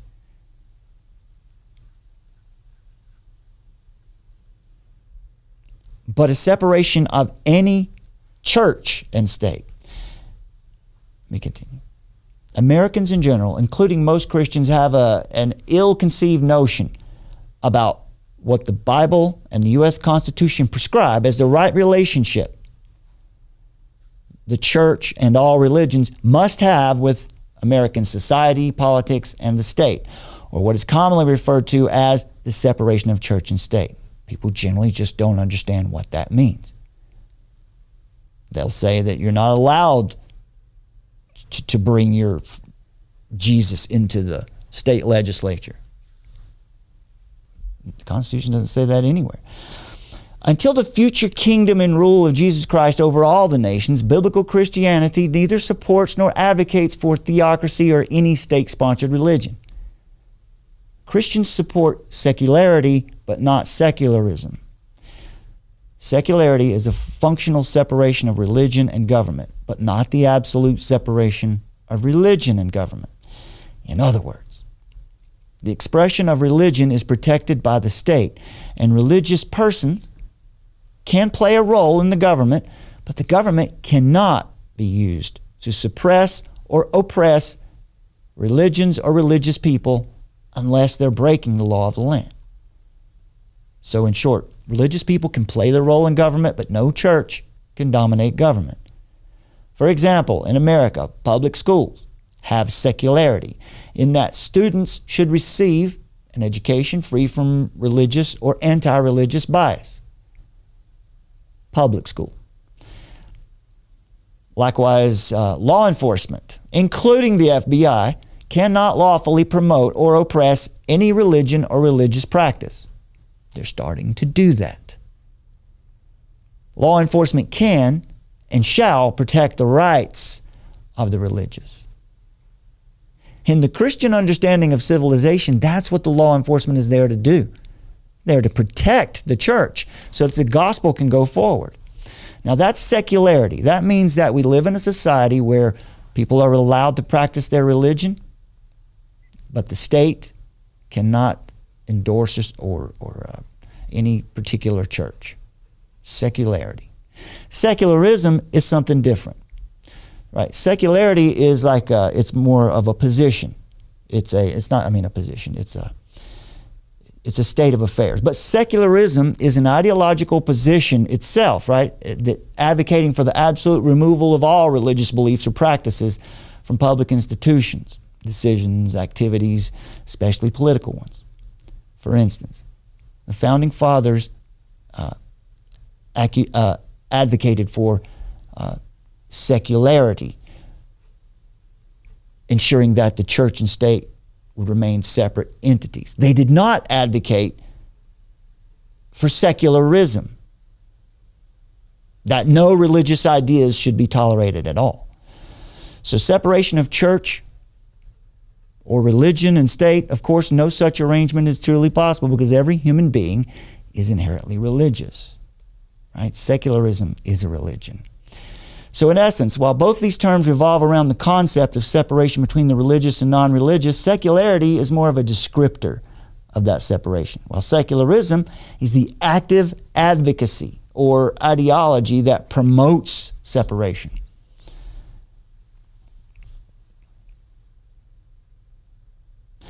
Secularity can be described as a principle or a kind of default position, in other words. It's good to know this, especially with what we see today. So secularity is a default position, right? But secularism is a political and philosophical stance. It's an ideology advocating for the abolishment of all other ideologies. That's what we see happening in our society.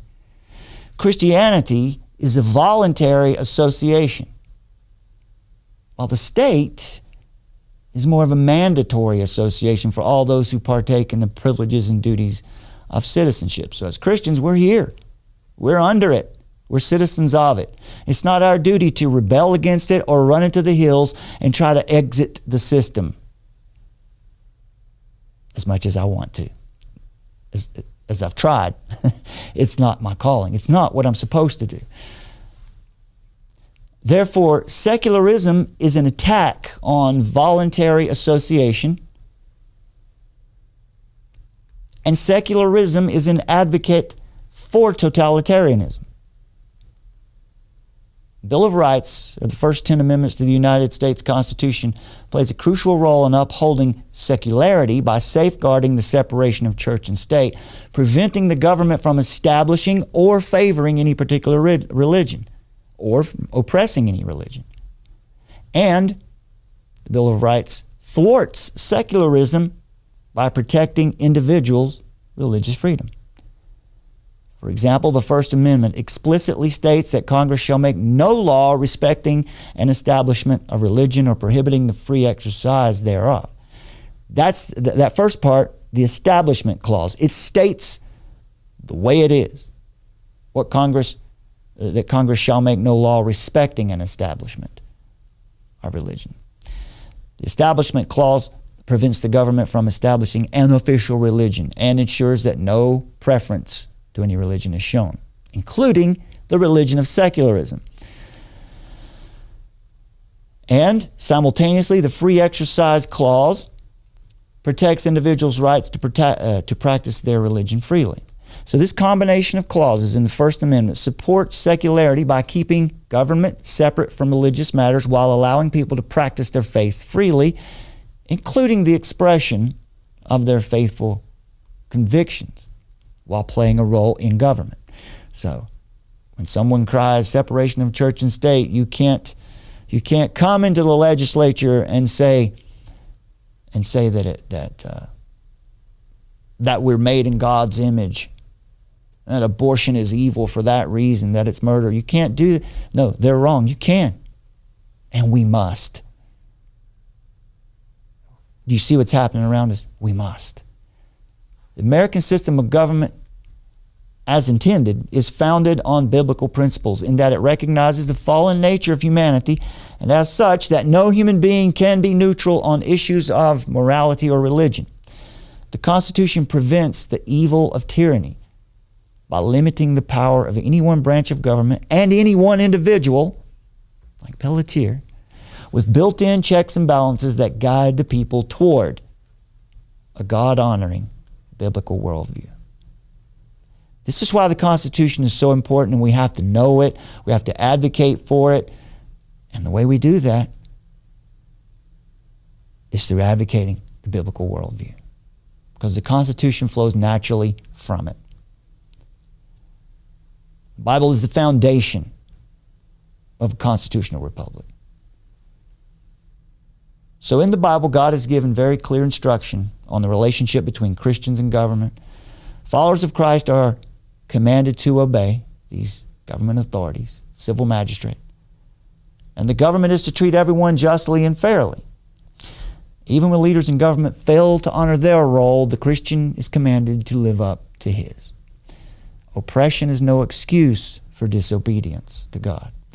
So, The simple biblical principle for you, if you're a Christian, to follow regarding your relationship with the governing authorities is this.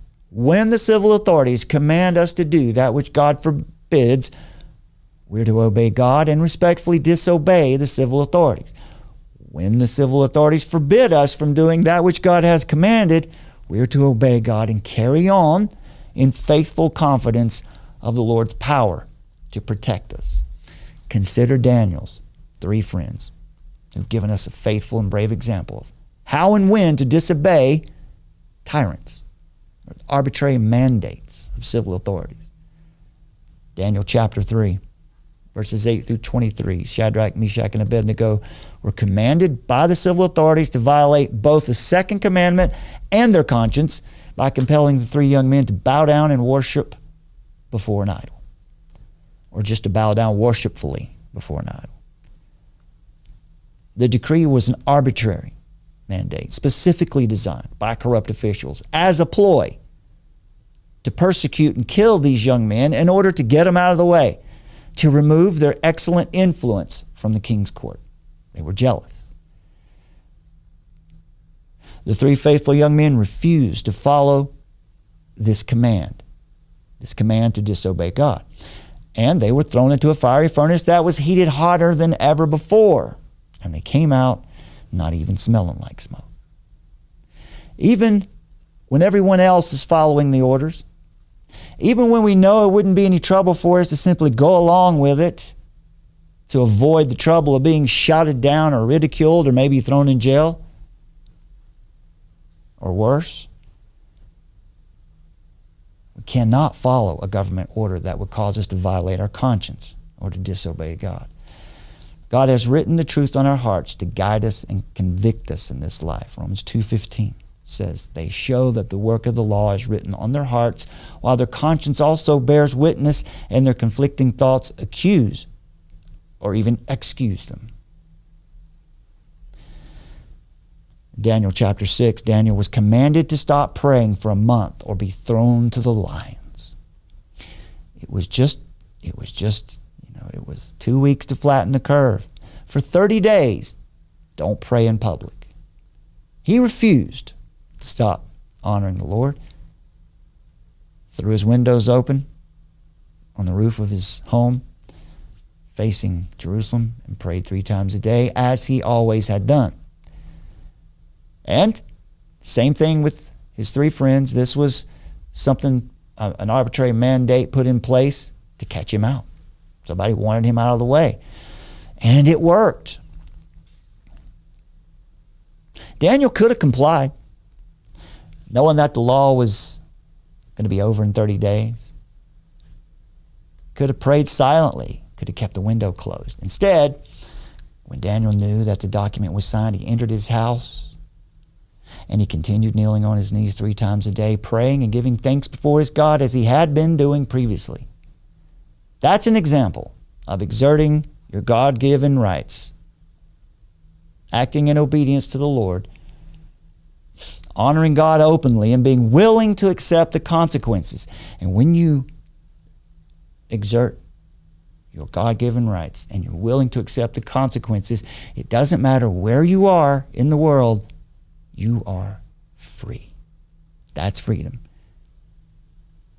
Openly exerting your God-given rights and being willing to accept whatever the consequences are, you're a free man completely.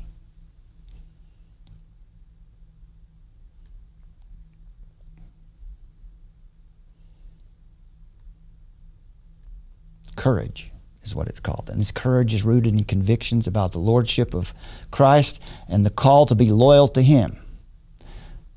So we take heart in his words that he said to his disciples, all authority has been given to me in heaven and on earth. And lo, I am with you always, even to the end of the age. So we commit ourselves to him and his care. And whenever we're unable to comply with some government regulation or restriction, and even if we're persecuted hard,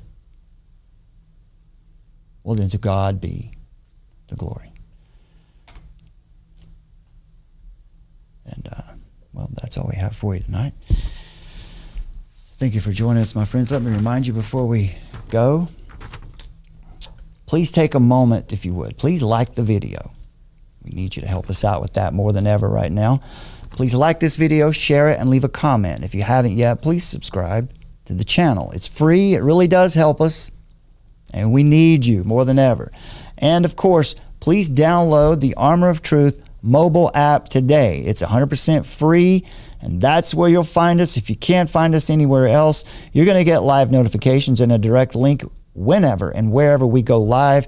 You'll get exclusive content, articles, reports, and resources. Many things that Summer has prepared on the forgot what it's called. Culture Vault. The Culture Vault. So I think our next move is to make the Culture Vault available on the app. Yeah, Yeah, definitely. that's something we need to do, so it's easy. And be sure to subscribe to our Substack as well. Yeah, subscribe to our Substack, please. That is a really good way to stay up with us, and so we can communicate with you there. We're writing more and more articles on there now. If you can support Armor of Truth financially, please, folks, every donation, doesn't matter how small, every donation or gift makes a difference.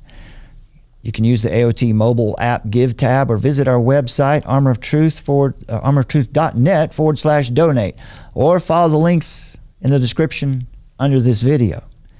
If you can set up a recurring monthly donation to help us plan for the future of Armor of Truth, that really helps us a lot. So, what are you waiting for?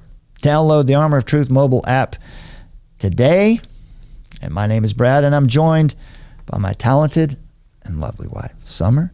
Together, we are Armor of Truth, and we're seeking a worldview revolution through God's revelation. Faith is resistance. I love that. Yes, well done. Good night, everybody. Good night, my friends. We'll see you next time. God bless you all. The hammer comes down and beats you over the head for the rest of your life with a big national security stick. And so that people learn to duck their head and not speak up. Because bad idea now. This is the emergency broadcast system. This is not a test. Repeat, this is not a test. Citizens are advised to take the following steps. Find us, armoroftruth.net. In the age of technocracy, scientism, and pop atheism, faith is resistance.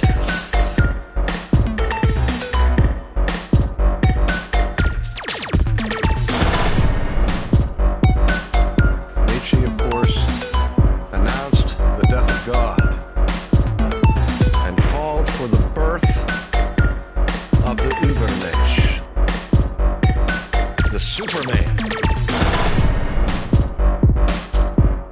who would take humanity to new heights and to create a new world order.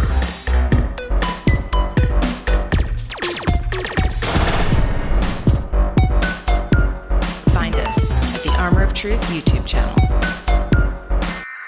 This is not a test. Repeat, this is not a test.